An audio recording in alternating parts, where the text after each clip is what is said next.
eu descobri a retinose pigmentar há mais de 20 anos. E nesse tempo, tem uns 11 anos, 11 a 12 anos, que eu não consigo mais ler tinta, ler no papel, ler um livro.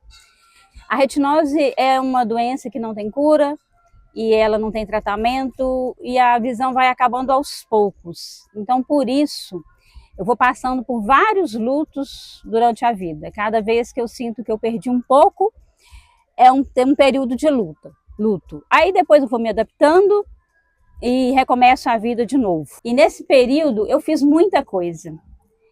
Eu fiz uma oficina de teatro, fiz 4 peças, fiz curso bíblico, fiz um curso de catequese, fiz um curso de contação de histórias, publiquei 7 livros e faço meus afazeres de casa, dou catequese e também faço muito exercício físico. Cada dia da semana tem um.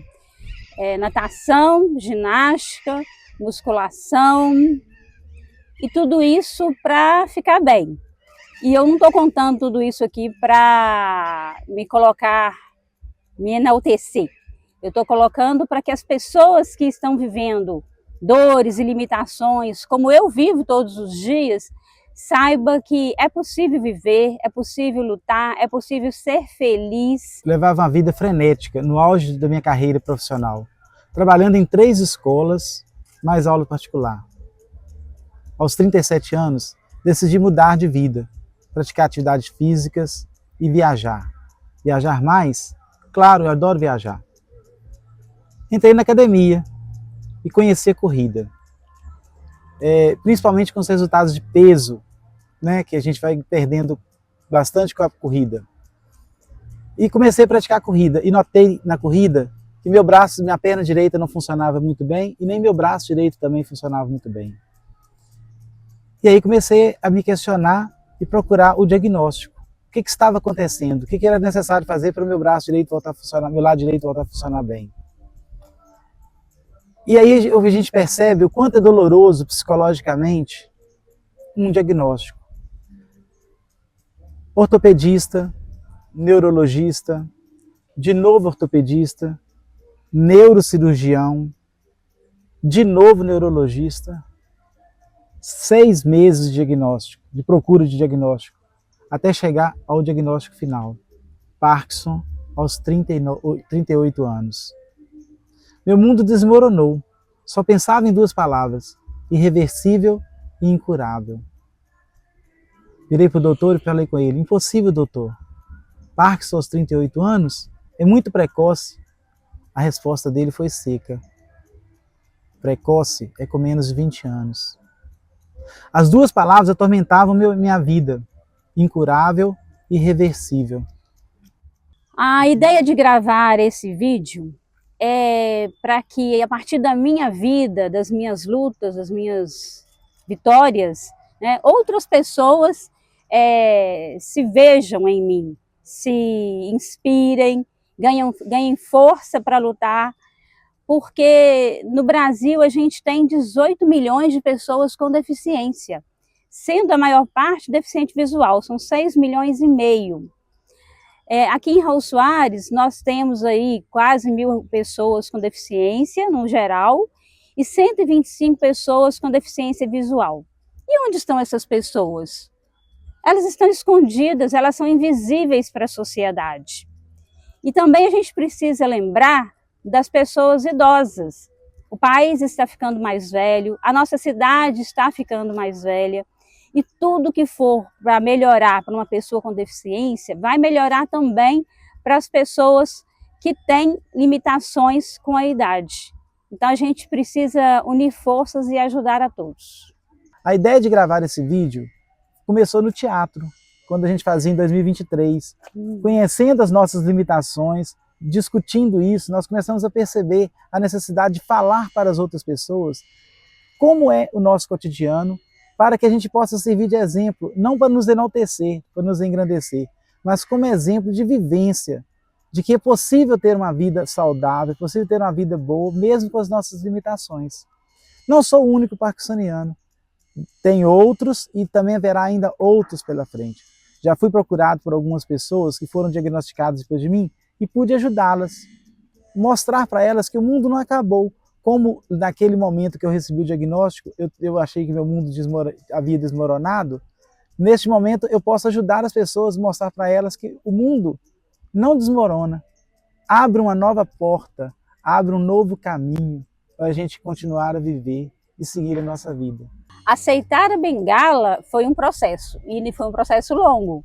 Eu fui a Belo Horizonte, comprei a bengala lá no Instituto São Rafael, fiz o curso, trouxe a bengala e ela ficou muito tempo guardada no guarda-roupa, na bolsa. Às vezes saía com ela, mas nunca tinha coragem de tirar a bengala, porque ela ia mostrar para todo mundo a minha fragilidade. E eu não queria e não quero que as pessoas tenham dó de mim. Então foi assim bem difícil. Contei com a ajuda do meu pai, que sempre falou assim: se você precisa, por que não está usando?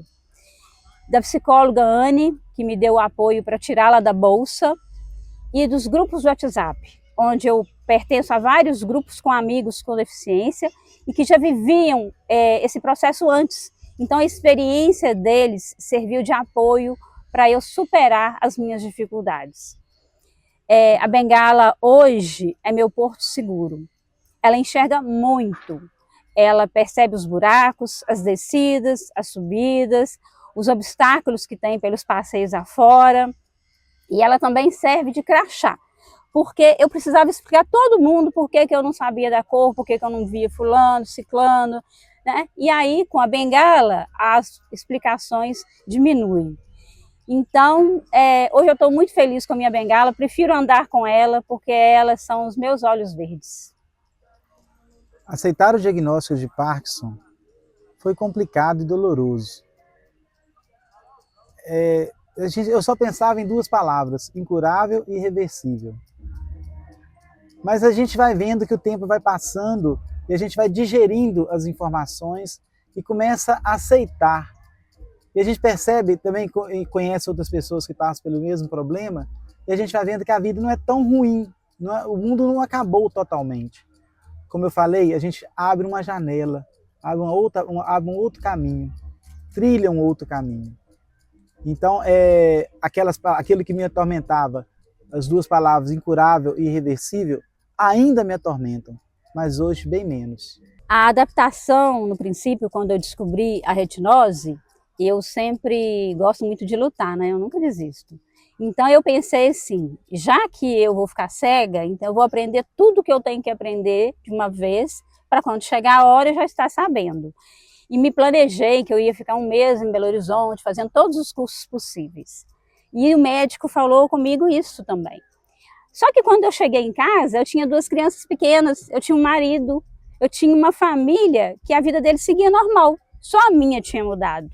Então eu descobri que isso não era possível.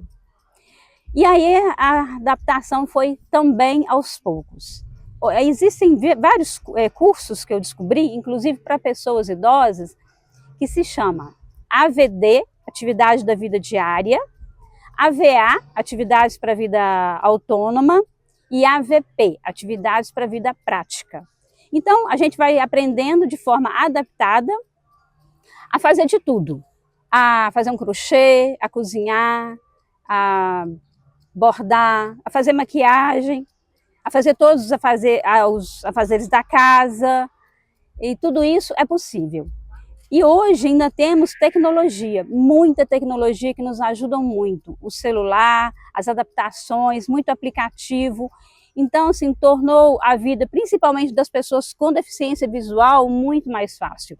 Tem o Braille, que eu fiz o curso do Braille, estou aprendendo a ler Braille, e eu fiz o curso da bengala também. E tem outros cursos que eu ainda irei fazer, estou fazendo o curso de leitura sombreada, e a vida segue, e a gente vai se adaptando a cada dia, a cada dificuldade. Da mesma forma, aconteceu comigo no Parkinson. Eu senti uma necessidade de fazer as coisas acontecerem sem que ninguém percebesse as minhas limitações. Então, por exemplo, eu corria 5 quilômetros, passei a correr 10. Cheguei aos 16 quilômetros. Comecei a fazer atividades para movimentar minha mão, como artesanato, como decupagem, como crochê, pintura, tricô. Comecei a fazer atividades físicas mais regulares, e tudo para não perder os meus movimentos, ou para retardar o máximo possível. Uma coisa interessante é que eu era destro, escrevia só com a mão direita. Como a mão direita não funcionava, eu comecei a escrever com a mão esquerda. Fiquei ambidestro.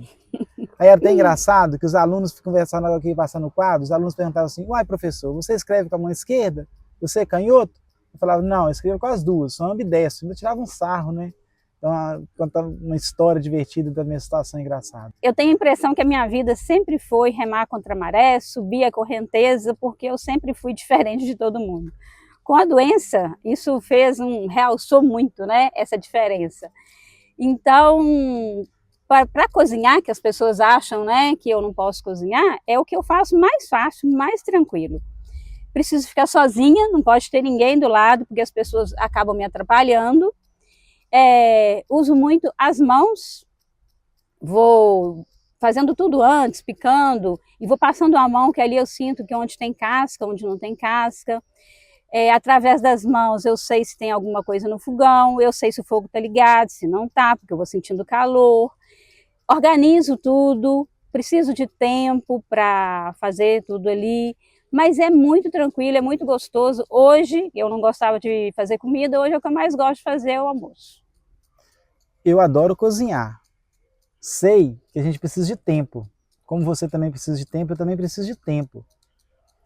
Tempo para preparar os alimentos, picar os alimentos. Então preparo tudo antes. E quando eu ligo o fogão, eu fico só por conta dele.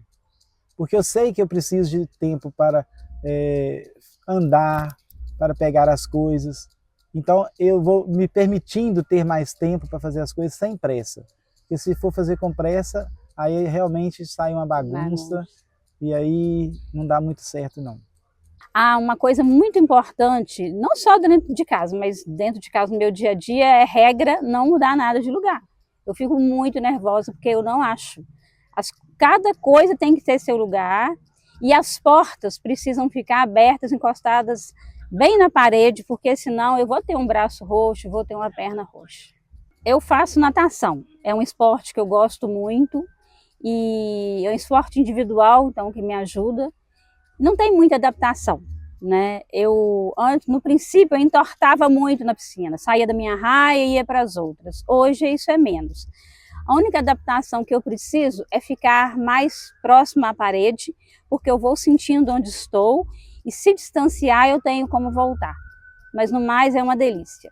Encontrei no ping-pong um hobby, um esporte, uma atividade física que eu pratico para relaxar e ao mesmo tempo trabalho agilidade, trabalho equilíbrio, trabalho força, atenção e me relaxa bastante. Trabalho na Escola Estadual Regina Passos, em ajustamento funcional, no turno da tarde. E trabalho financeiro, ajudando a Monique nas prestações de conta, nas licitações. E também dou uns palpites aqui, o palpite ali, a respeito do que for solicitado. De atividade na sala de aula, na atividade de organização da escola, na atividade de alguma construção. O que for necessário, eu estou lá ajudando. Eu faço ginástica lá no ginásio, e aí a gente tem um período de caminhada e depois tem a ginástica específica com o professor. A adaptação também é tranquila, eu preciso ficar perto do professor para ele ir me orientando alguma coisa que eu não entendo. Então ele tem que me descrever como é a atividade. No mais, é bom porque eu convivo com a turma e é gostoso a participação lá. Encontrei no crochê uma das melhores atividades da minha vida. Trabalho as mãos para não enrijecer muito e me distrai bastante. Faço presente para os outros e, de certa forma, ele me relaxa bastante. E tem alguns momentos que eu não consigo fazer o crochê, lógico, porque há os momentos offs. O que são os momentos offs? Aqueles momentos que o remédio está no efeito de um remédio para o outro. Então eu tenho que parar e escolher o melhor horário para fazer as minhas atividades, principalmente o crochê. Na academia eu estou fazendo musculação, né? Aí eu precisei arrumar um personal, que é a Andrina, que está me ajudando, porque lá eu ainda não conseguia uma forma de fazer sozinha. São muitos aparelhos, muito difícil de mexer, é um labirinto. Então, ela vai me conduzindo ali nos aparelhos e é para melhorar a condição física, também pela idade, né, para envelhecer com qualidade. Eu faço atividade física no terraço daqui de casa. Exercícios que trabalham força, concentração, equilíbrio, cardio, né? E tudo isso para driblar um pouco os efeitos do Parkinson, né? Então, melhorar meus movimentos, concentração e tudo mais. Além dos exercícios, eu faço também no meu terraço ping-pong.